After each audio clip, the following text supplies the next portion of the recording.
being able to give back is something that I think my parents and my family was always something that was super important for us. And, our pillars are kind of established on education, sport, and nutrition. And those are 3 pillars that I thought were very important in my life. Have you ever wondered what the biggest star in the WNBA does when the cameras are off and the season is over? For Caitlin Clark, this offseason wasn't just about rest and training. It was about making a statement, not with a basketball, but with her heart and her leadership. Our girl, Caitlin Clark, and the Caitlin Clark Foundation is still making big time moves with her foundation. And I gotta say, this is, you know what I'm saying? This is dope. And this shows you how much different Caitlin Clark is from all of the other athletes. In a story that's flown under the radar, she spent her time feeding thousands of families, and then, in a move nobody saw coming, she agreed to work with the one person many players saw as their biggest adversary, WNBA Commissioner Cathy Engelberg. This is the story of Caitlin Clark's incredible off-season of goodwill, a season that might just redefine her entire legacy. It all starts in Iowa, the place that made her a household name.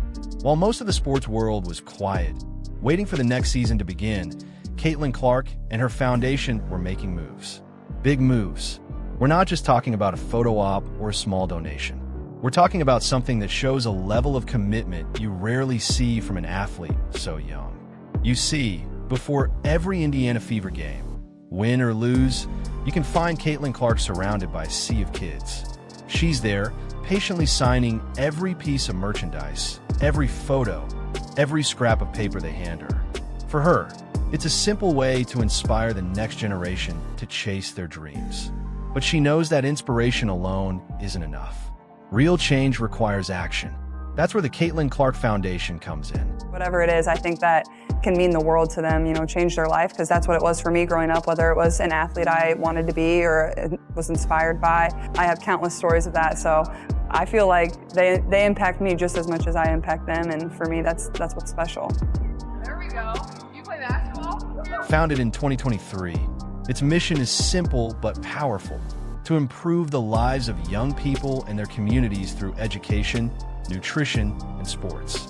And this year, they took on the issue of nutrition in a massive way. The foundation revealed a stunning piece of news that speaks volumes about her character.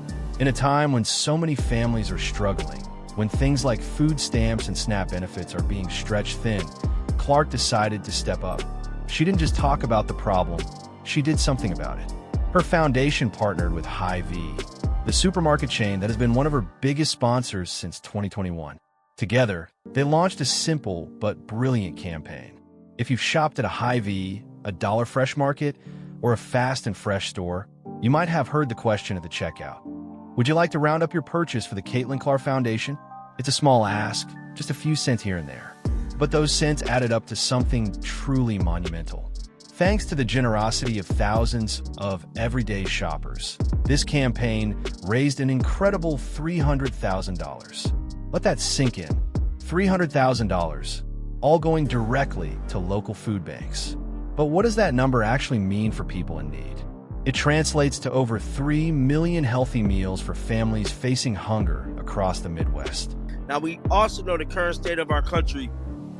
So whatever Caitlin Clark is doing, this is major, because we know things that's dealing with the food stamps and SNAP benefits and, several things. I pray for everybody out there, man. Anybody, that's dealing with food stamps, on food stamp shortage, food shortage, go to your local food banks, go to your local pantries. And guys, if you have a little extra, you feel me, like in your cabinet, or you might have a little extra money, donate to food pantries, bro, because we're at a time right now, dealing with the shutdown and everything. Food, it can't be short. We're getting close to the holidays. In just 8 months, this initiative, powered by Clark's platform and the kindness of strangers, delivered life-changing support. The money went to Feeding America, the nation's leading hunger relief network, which then distributed it to local food banks and pantries, ensuring the help got to the people who needed it most. For Caitlin, this was personal. She released a statement explaining why this cause was so important to her. She said, Nutrition is very important to children's growth and well-being and has been instrumental to my success as an athlete. By providing meals to families in need, we can help make sure each child has the energy they need to succeed. She understands that a child can't chase their dreams on an empty stomach. You can't focus in school or excel in sports if you're worried about where your next meal is coming from. She's using her success to give other kids the same foundation she had. And this isn't some one-time publicity stunt. This is part of a consistent pattern of giving back. Her foundation has been making a tangible impact since it started. Back in 2024, they surprised school kids with Nike backpacks. In January of that year, she gave away 22,000 books. In 2025, she partnered with Scholastic to give away another 1,000 books. In May, her foundation teamed up with Musco Lighting to build a brand new mini pitch at Weeks Middle School, giving kids a safe place to play. She's not just talking about it, she's being about it. She's putting her money and her influence where her mouth is. There's a photo from the announcement of the Hy-Vee donation, and it's her brother standing there, holding that giant check for $300,000. It's a family affair, a genuine commitment to her community.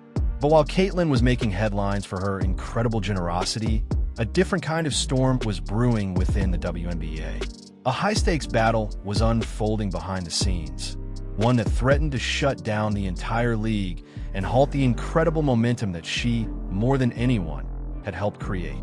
This is where the story takes a turn, moving from the heartland to the boardrooms of New York. The issue was the league's collective bargaining agreement, or CBA. This is the contract between the league and the players that determines everything from salaries and benefits to travel conditions and revenue sharing.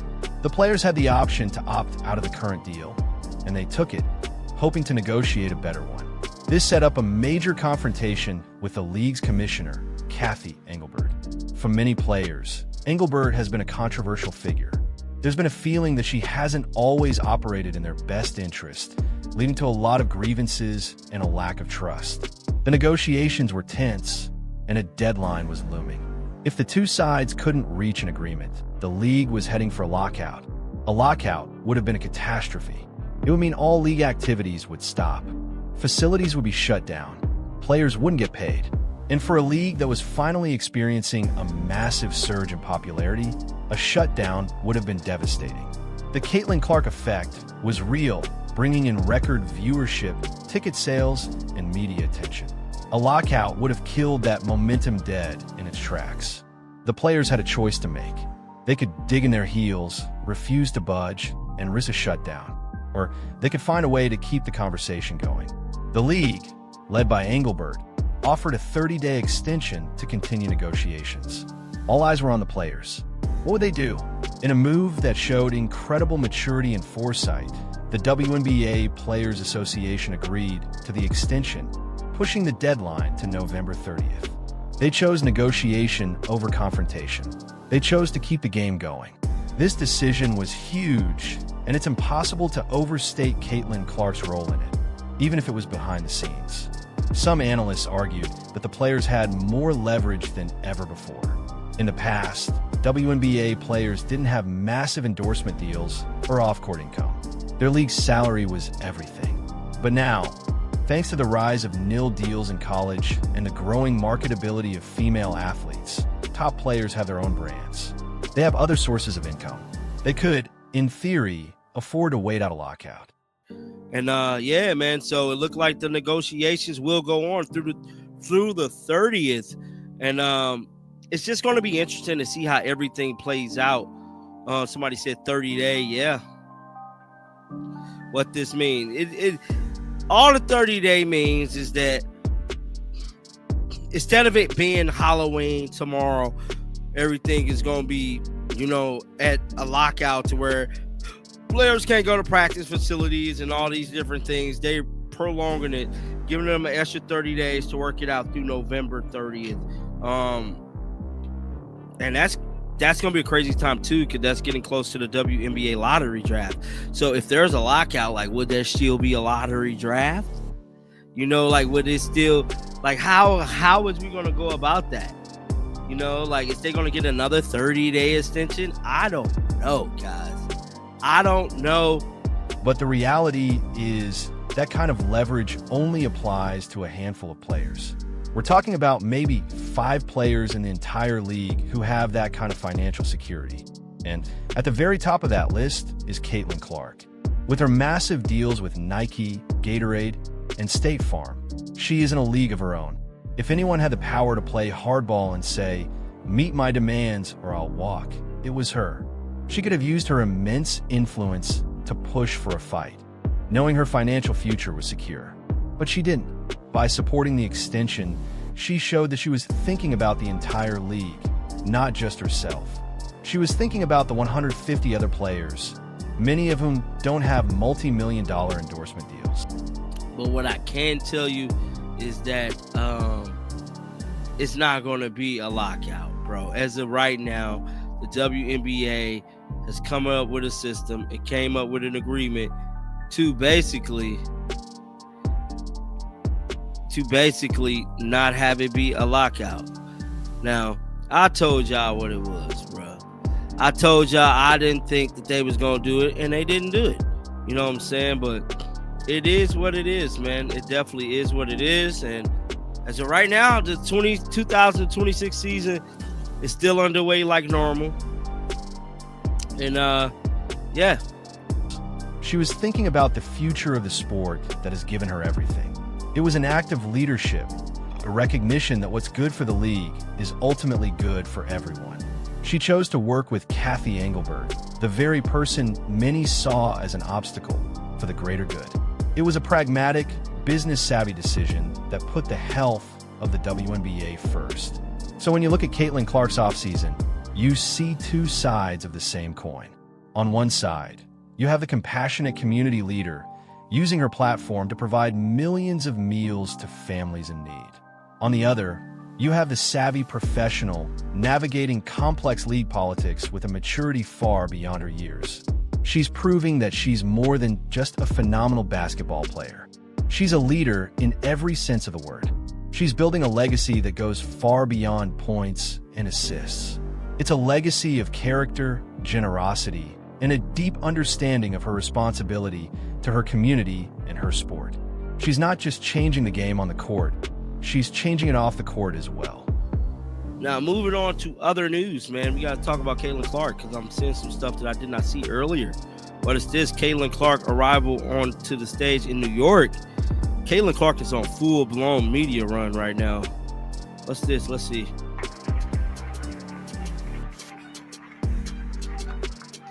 Caitlin outside right now, bro.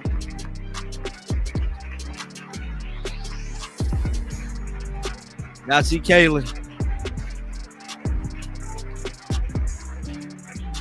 Caitlin pulling up to a city near you. Says Long Island. Hold on. To LIA's full luncheon yesterday. Oh, so this was yesterday. Matt Cohen with Caitlin Clark, record-breaking national basketball player, Time Magazine Athlete of the Year, one of Ford's most powerful women. I wonder, did they record this on YouTube? Maybe.